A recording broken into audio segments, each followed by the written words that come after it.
болды, бірақ жүктілік болған жоқ. Не үшін екенін қазір мына видеода айтатын боламын. Қараңыздар, мына жерде фолликула біреуі өсіп, жетіліп, пісіп, оған бір 4-5, біреулерде 10 күн, біреулерде 20 күн кетеді осы фолликуланың өсіп, жетіп, пісіп жарылуына. Жарылған уақытта мына бір фолликула жарылып тұр, соның ішінен бір яйцеклетка шығады. Бір циклда бір ғана фолликула жарылуы мүмкін. Осылай яйцеклетка қазір шығады бізде. Осы яйцеклетка бұл аналық ұрық деп айтсақ болады. Ал әкенің ұрығы ол бізде сперма, сперматозоидтар. Мына осы яйцеклеткаға сперматозоид келгенде ғана екеуі бірге қосылып ұрықтану болады. Барлығымыз білеміз деп ойлаймыз.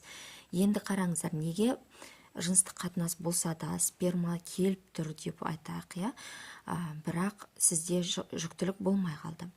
Оның бір себебі, енді бірнеше себебі бар, оның бір себебі сіздің жыныстық қатынасыңыз, яғни спермалардың келген уақытысы мынау яйцеклетканың шыққан уақытына сәйкес келмеуі мүмкін. Бұл яйцеклетка 24 сағат қана өмір сүреді, максимум. Сондықтан осы 24 сағаттың ішінде сіздің мынау маткаңызда, трубкаңызда немесе сперматозоид болмаса, онда сіздің яйцеклеткаңыз ұрықтанбайды. Сөйтеді, сол айда сізде жүктілік, ұрықтану болмай қалады. Не үшін ол сперма болмай қалады? Өйткені сперматозоидтар максимум 5 күн ғана өмір сүре алады. Сіздің мысалы мынау яйцеклеткаңыз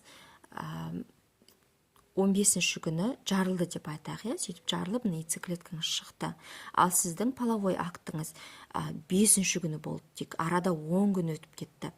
Бұл 10 күннің ішінде, естественно, сіздің сперматозоидтарыңыз не дожил до этого момента.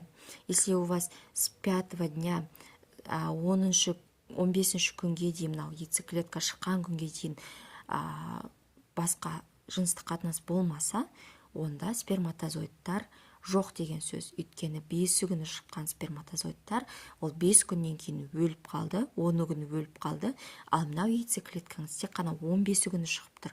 Бұл шыққан кезде не? Ешқандай сперматозоид жоқ. Демек, ұрықтану да жоқ. Сөйтеді да, маткада қайтадан жаңағы жиналып тұрған эндометриядағы қабық менструация болып түседі.